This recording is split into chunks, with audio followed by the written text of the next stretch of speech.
मित्रों, महाभारत में ऐसे कई रहस्यमयी किरदार थे जिनकी चर्चा के बिना इस महायुद्ध की कल्पना नहीं की जा सकती थी। चलिए आपको एक ऐसे ही वीर धनुर्धारी की कहानी बताते हैं जिसके एक बाण से पांडवों की पूरी सेना खत्म हो सकती थी।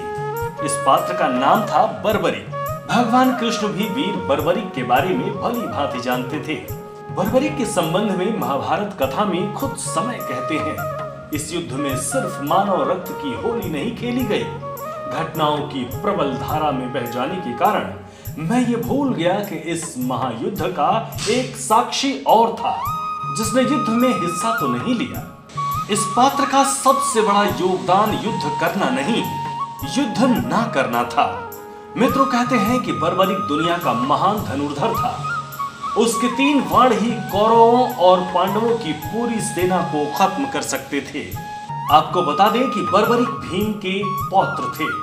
बर्बरिक ने घोषणा की थी कि वो युद्ध में उसके लिए लड़ेंगे जो हार रहा होगा। बर्बरिक की इस घोषणा ने सबसे अधिक चिंता में भगवान कृष्ण को डाल दिया था।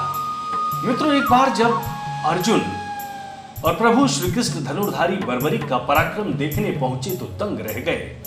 कृष्ण ने बर्बरिक को एक वृक्ष दिखाते हुए कहा था कि यदि वो पेड़ के सारे पत्तों को एक ही तीर से भेद देंगे तो वो उन्हें मान जाएंगे।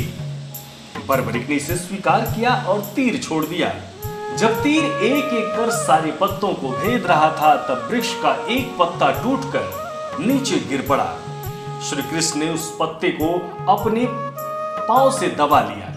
बर्बरिक का तीर वृक्ष के सारे पत्तों को छेद कर कृष्ण के पैरों में आकर रुक गया। बर्बरिक ने कहा कि प्रभु, आपके पैर के नीचे एक पत्ता दबा है, कृपया पैर हटा लीजिए। ये देख कृष्ण हैरान रह गए और चिंतित भी हुए, क्योंकि वो जानते थे कि युद्ध में कौरवों की हार होगी और यदि बर्बरिक उनकी तरफ से लड़ते हैं तो पांडवों की हार सुनिश्चित है।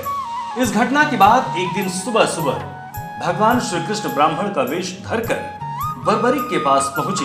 उन्होंने दान मांगा। बर्बरिक ने कहा कि ब्राह्मण, आपको क्या चाहिए?